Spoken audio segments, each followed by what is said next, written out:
All right, so we've investigated rational functions and we've looked at the non-vertical asymptotes, right?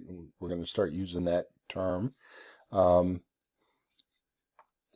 and now all we need to do is put it into practice. So a couple things before we start is we should organize our findings and we can put it in this table. So when the degree of the numerator is smaller than the degree of the denominator, we know that we will have an asymptote, a non-vertical asymptote at y equals 0.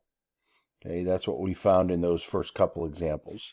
And then we saw that if the degree in the numerator is the same as the degree of the denominator, our non-vertical asymptote is going to be the line y equals, and then all we have to do is divide out the two leading coefficients, leading coefficient of the top divided by the leading coefficient of the bottom.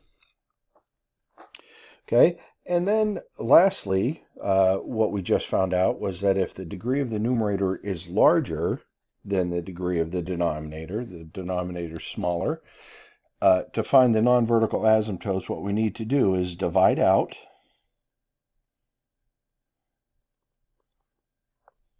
the polynomials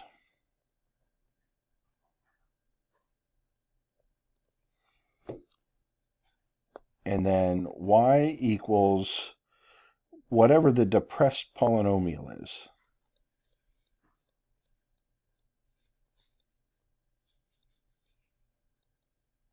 Most of the time for us, it's going to be linear, but it won't always be linear. Sometimes it could be quadratic even. So what we need to do is we need to realize that we're going to have a non-vertical asymptote at y equals whatever the depressed polynomial is. Okay, so we have three different instances, and this asymptotic behavior, remember, happens on the very far left when x gets really, really, really small, and on the very far right when x gets really, really, really big. That's where we see these non-vertical asymptotes. And one last thing, let's remember, how do we find vertical asymptotes? To find vertical asymptotes, it's really as simple as set the denominator to 0 and solve. Okay, so if we know these facts, we can then go ahead and we can pretty accurately graph some of these rational functions. And I don't know how that page got in there. Same page, but we have two of the same pages. I don't know why that happened, but that's okay. What we're going to do is we're going to sketch some of these rationals now. Let's take a look at this first one. A of x equals 5x plus 7 divided by x minus 2. Now, the first thing I like to do is I know that the vertical asymptotes are always going to be the same. Take the denominator, set it equal to 0, and solve. So x equals positive 2 is going to be a vertical asymptote. So I'm going to put in a dotted line here at x equals positive 2. There it is. That's my vertical asymptote. Now, for my non-vertical asymptote, what I have to look at is I have to look at the degree of my polynomials that are being divided in this rational. I notice the degree of the top is the same as the degree of the bottom, and when the two degrees are the same, remember our trick was just to divide these leading coefficients.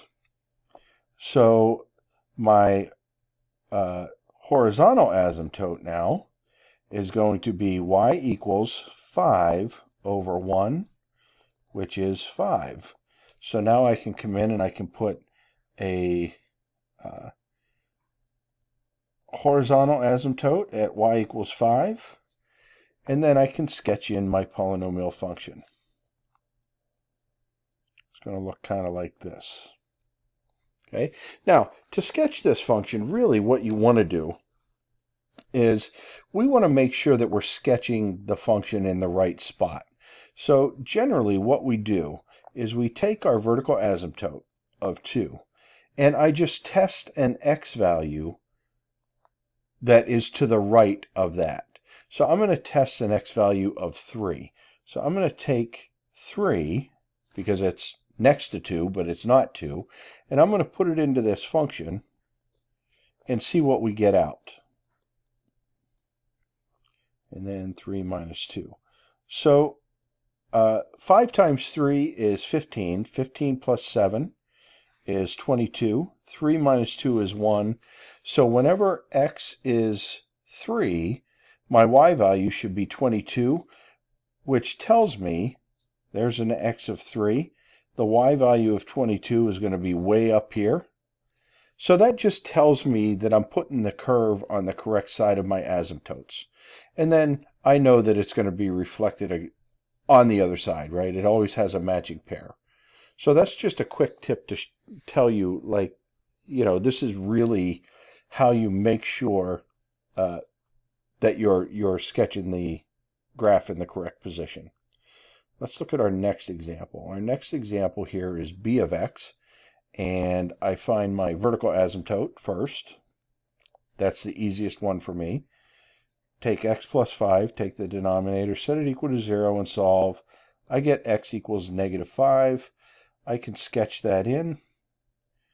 There's my vertical asymptote at x equals negative 5. Now for my horizontal asymptote, I notice that the degree of the top is a 0, the degree of the bottom is a 1. That means the degree of the numerator is smaller than the degree of the denominator. Anytime that happens, my horizontal asymptote is always y equals 0. So I sketch that dotted line at y equals 0, and then sketch in your function, and your function should look, whoop, I went across the asymptote, something like this. Okay, important to note, asymptotic behavior is end behavior. So when we talk about what's happening with asymptotes, that means what's happening way over here on the right and way over here on the left. Okay? Just because I have asymptotes doesn't mean I can't cross them. It just means that as x gets really, really small and really, really big, this is the value that my function will approach.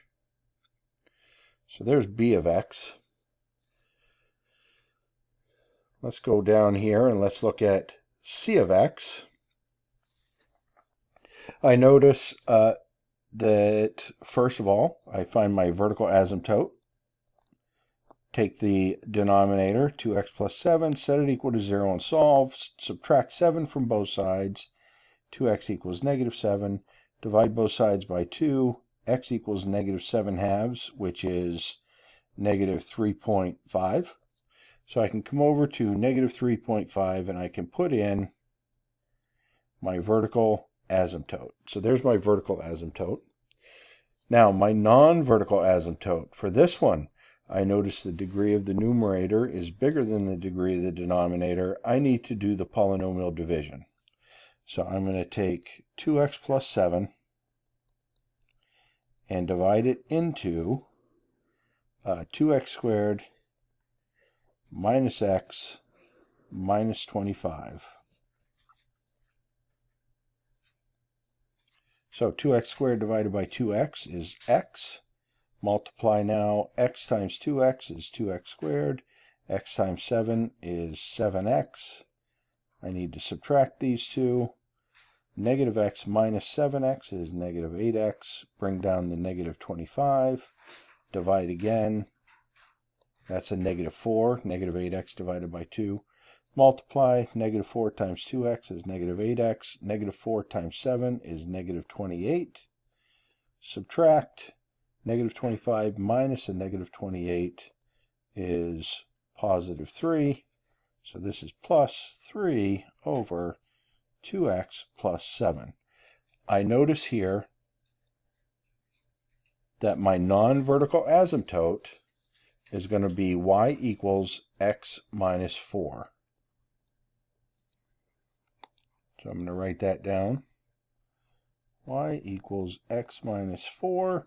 that's the line that I need to graph over here. So I have a y-intercept of -4, up 1 over 1, up 1 over 1, up 1 over 1.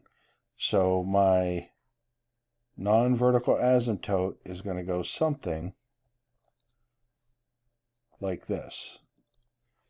Now here's where we really had to substitute values in, because I don't know where should I graph this. Should this graph be on this side of my asymptote, or should my graph be on this side of my asymptote?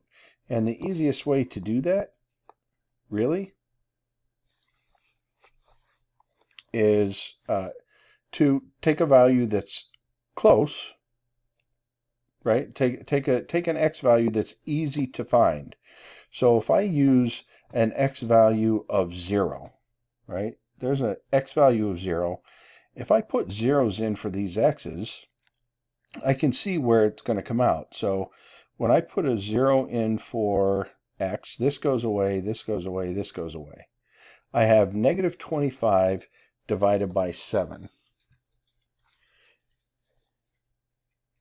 And -25 divided by 7 is positive 3 point something, right? No, negative 3 point something. So -25 divided by 7. I don't have my calculator handy, but that should be 3 and 4/7. So just less than, or just more than 3.5. I guess we'll wait for the calculator.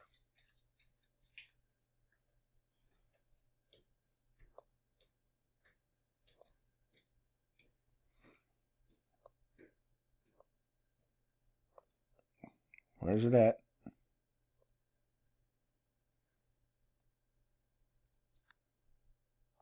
Doesn't seem to be working right now.